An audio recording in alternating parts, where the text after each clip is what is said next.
พามาเข้าครัวน้ำกันอีกเช่นเคยทุกคนวันนี้ก็มากับเมนู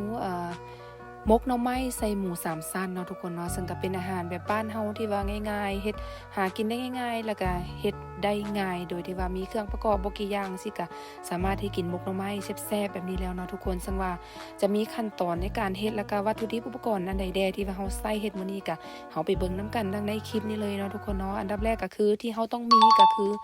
หม้อซึ่งทุกคน เป็นหม้อซึ่งหม้อนึ่งแบบนี้เลยเนาะถ้าว่าผู้ใดบ่มีซึ่งแบบนี้ใส่เป็นหวดที่ว่าเขาใส่นึ่งข้าวหรือว่าไหนึ่งข้าวสิได้บ่ได้คือกันเนาะแต่ว่าผู้ใดที่มีหม้อซึ่งก็ใส่ซึ่งแบบนี้เนาะแล้วก็จะมีใบตองเนาะทุกคนอันนี้ก็จะเป็นตองที่ว่าเขาเจ้าแช่แข็งมาแช่ตู้ฟรีเซอร์มาอะไรทุกคนเนาะอย่างคนที่ว่ามาใช้ชีวิตอยู่ต่างประเทศจังซี่ก็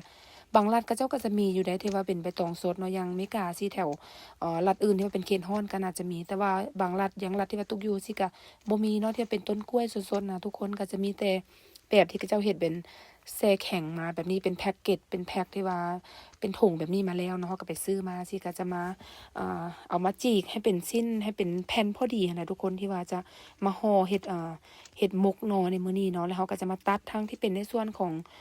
ตัดด้านก้นด้านหัวของใบตองแบบนี้ออกเนาะทุกคนเพราะว่าเวลาที่ว่าเฮาห่อมันก็จะได้ห่อง่ายเนาะทุกคนเดี๋ยวเฮาเบิ่งเป็นน้ำกันเลยเนาะว่าเฮ็ดแนวใดเนาะอย่างในนี้เลยตุกก็จะเฮ็ดให้เบิ่งอยู่ในนี้เลยเนาะเขาจะมาจีกจะมาตัดจะมาเซตให้ใบตองเฮาแห้งสะอาดก่อนที่เฮาจะไปห่อเนาะ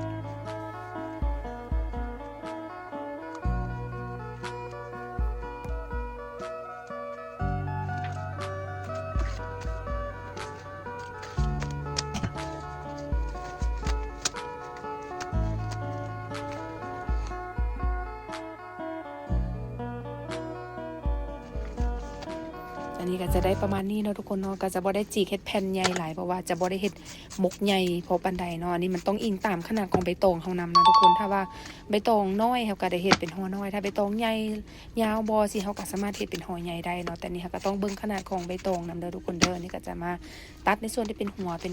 ก้นของใบตองออกแบบนี้เนาะเพื่อว่าจะง่ายเวลาที่เราห่อเนาะอย่างตัวที่เป็นเส้นแบบนี้ก็ต้องได้ตัดออกทุกคนเพราะว่ามันจะแข็งเนาะเวลาที่เอาไปห่อมันก็จะห่อยากเนาะนี่ก็จะ ประมาณนี้เนาะในส่วนของใบตองแต่ว่าก็อย่าลืมเนาะต้องเซตให้แห้งทางด้านหน้าด้านหลังเนาะทุกคน ก็ต้องได้เซตให้แห้งนำเนาะก่อนที่เขาจะเอาไปห่อ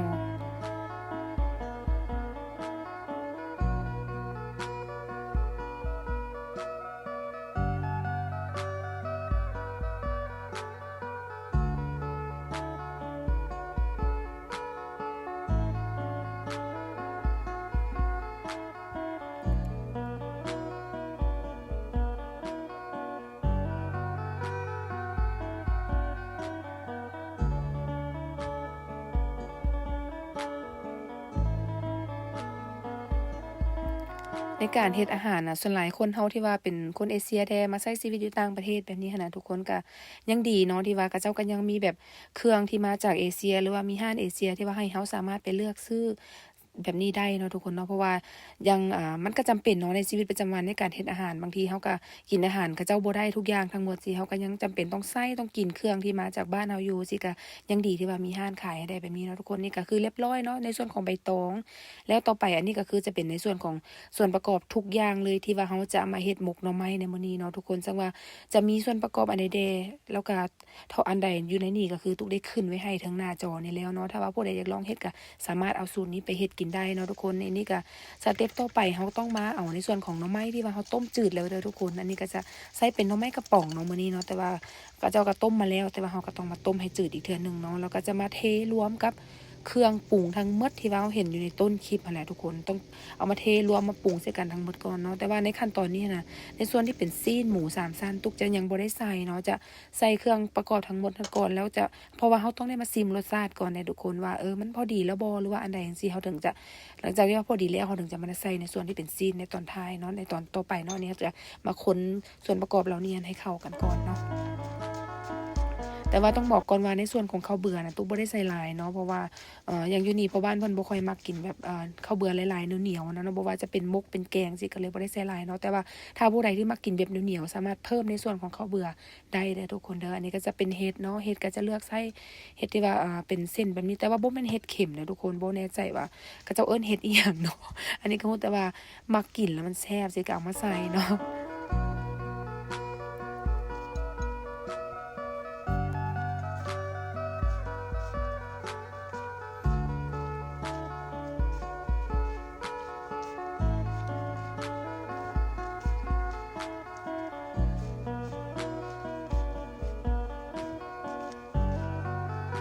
นี้ก็จะคนให้คลุกเข้าให้เข้ากันทั้งหมดก่อนเนาะทุกคนหลังจากนั้นก็คือจะมาใส่ในส่วนของ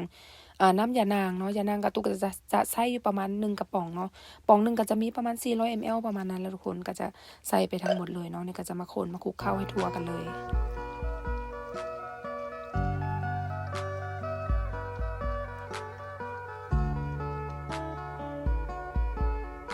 หลังจากได้แบบนี้แล้วอย่าลืมเนาะต้องมาซิมก่อนอย่างที่บอกไปซิมรสชาติก่อนแล้วเราถึงจะมาใส่พอดีแล้วถึงจะมาใส่ในส่วนที่เป็นหมูเนาะทุกคนเนาะนี่ก็คือออนไปแน่ พอๆก็เลยเติมในส่วนของน้ำปลาแดกไปเนาะการเฮ็ดอาหารนะทุกคนก็บางทีหันจะอาจจะบ่ได้แบบต้องเป๊ะๆตามสูตรที่ตุ้งให้เด้อเพราะว่าบางคนหันมักกินจางแดมักกินแบบพอดีบ่หรือมักกินรสเข้มๆสิก็ให้ไปซิมเอาในรสชาติที่ว่าเฮามักกินนั่นแหละทุกคนเนาะไปปรุงเพิ่มหรือว่าไปลดนี่ได้บ่ได้เด้อในส่วนของเครื่องปรุงเนาะอันนี้ก็จะมา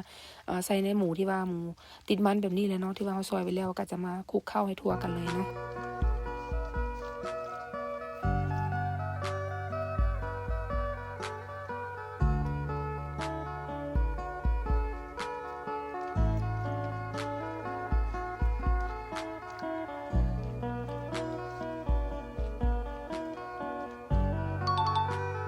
อันนี้ก็ถือว่าเรียบร้อยเนาะทุกคนเนาะหลังจากนั้นเราถึงจะมาใส่ผักหอมก็คือจะใส่เป็นผักชีลาวแบบนี้เนาะทุกคนผักชีลาวแล้วก็จะมีใบโหระพาเนาะแต่ที่จริงอะนะถ้าว่ามีใบผักขะแยงบ่เนาะบ้านเฮาน่ะแต่ว่ามื้อที่ไปตลาดมื้อนั้นหันหาบ่ได้ทุกคนได้มาแต่ผักชีแล้วก็ใบโหระพาแบบนี้เนาะซึ่งก็สามารถใส่ได้คือการใส่แทนกันได้เด้อทุกคนเด้อแต่ว่าถ้าผู้ใดที่หาเป็นใบแมงลักได้ใบแมงลักหรือว่าผักขะแยงอะนะตัวนั้นยิ่งจะแซ่บยิ่งจะหอมเลยเนาะใส่ได้คือกันแต่ว่าอันนี้เฮาหาได้ตัวนี้ก็คือแทนกันได้ทุกคน ใส่ได้คือกันเนาะนี่ก็จะมาคลุกเข้าให้ทั่วกันเลยเนาะ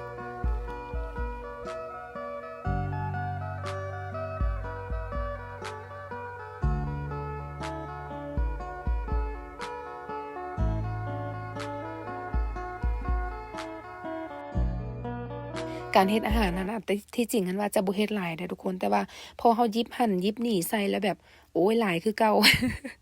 อันนี้ก็เต็มกะละมังหนึ่งเลยเนาะคนไปคนมาก็ได้หลายคือเก่าสินะนี่ก็จะมาถึงขั้นตอนการห่อเนาะทุกคนก็จะมีอย่าลืมเนาะถ้าผู้ใดที่ว่าต้องหาไม้ที่เป็นไม้แบบไม้เสียบเอ็นหรือว่าไม้จิ้มฟันที่เป็นไม้ปลายแหลมๆแบบนี้ก็ได้ทุกคนนี่เขาจะมาใช้เน็บใบตองเนาะในเวลาที่ว่าเราห่อเขาต้องมีไม้มาเน็บมาเสียบนำเสียนะในการห่อก็มักห่อน้อยห่อใหญ่นะทุกคนสามารถเฮ็ดได้เนาะนี่เขาเบิ่งตามขนาดของใบตองนั่นแหละเพราะว่าถ้าว่าใหญ่เกินไปใบตองเขาห่อบ่หุ่มสิมันก็บ่งามเลยทุกคนนี่ก็จะให้เบิ่งตามความเหมาะสมของใบตองเนาะว่าจะห่อขนาดน้อยหรือขนาดใหญ่เนาะการห่อการจีบก็ง่ายๆเลยทุกคนจะมี4 มุมแบบนี้เขาก็จะจีบพับเข้าอย่างการจีบห่อหมกทั่วไปเลยเนาะนี่ให้ทุกคนนั้นสังเกตเบิ่งวิธีการว่าตุงหันห่อแนวใดเนาะนี่เบิ่งได้ง่ายๆตามคลิปนี้เลยเนาะ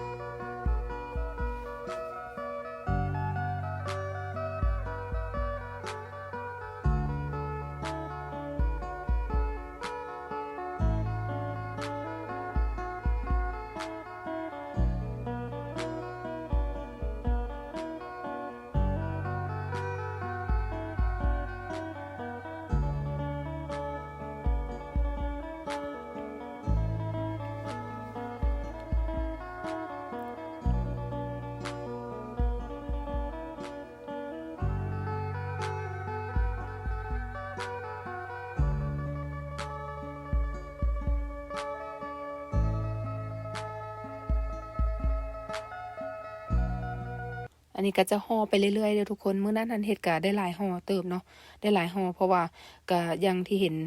เฮ็ดไปก็เกือบอยากว่าเต็มชามหนึ่งพู้นแหล้ว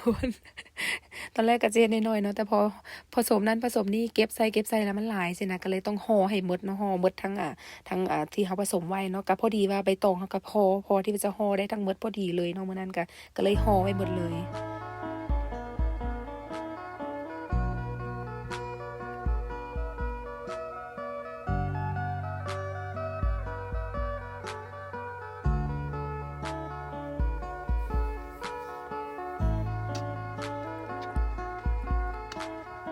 ในบางช่วงบางตอนของคลิปวิดีโอก็จะเฮ็ดให้ค่อนข้างว่าไวหน่อยหนึงเนาะทุกคนเนาะเพราะว่าอย่างถ้าว่าเราจะเฮ็ดไปตามทุกสเต็ปที่ว่าเราเฮ็ดนี่ก็ค่อนข้างว่าโดนเนาะบางทีก็เอ่อคนเบิ่งก็อาจจะบ่ได้มีแบบ เวลามานั่งเบิ่งซะขนาดนั้นเนาะก็เลยว่าต้องเร่งรัดตัดตอนให้สั้นลงแต่ว่าทุกสเต็ปทุกขั้นตอนการเฮ็ดรับรองว่าครบแน่นอนเนาะทุกคนนะทุกคนที่ว่าเบิ่งก็สามารถเข้าใจได้ง่ายๆสามารถนำไปเฮ็ดเองได้สินะทุกคนก็จะประมาณนี้เนาะหลังจากที่ว่าเราห่อเรียบร้อยแล้วเสียก็จะมานึ่งเนาะแต่ว่านึ่งหั่นมื้อนั้นตุกใส่เป็นหม้อซึ่งแต่สั้นเดียวเนาะก็เลยเหลือเขาจะได้แบ่ง1เป็น2ครั้งเนาะแบ่ง1เป็น2หม้อสิในการนึ่งก็ค่อนข้างว่าใช้เวลาประมาณ35นาทีเลยได้ทุกคน35-40เลยเพราะว่านึ่งก็ยังให้หมูมันสุกดีๆให้ข้าวเบื่อมันเหนียวสิก็เลยใช้เวลาได้ว่านึ่งโดนหน่อยนึงเนาะ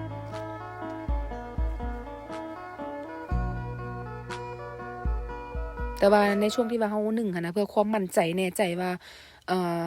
หมูที่ว่าอยู่ด้านในสุกแล้วหรือยังสิก็อย่าลืมเด้อทุกคนต้องมาเปิดเบิ่งเนาะต้องมาเปิดเบิ่งเปิดซิมถ้าว่าหมูสุกแล้วหน่อไม้หยังเราสุกแล้วสิก็คือสามารถถือว่าใช้ได้เนาะทุกคนเนาะนี่ก็ต้องได้มาเปิดเบิ่งแบบนี้เลยเนาะ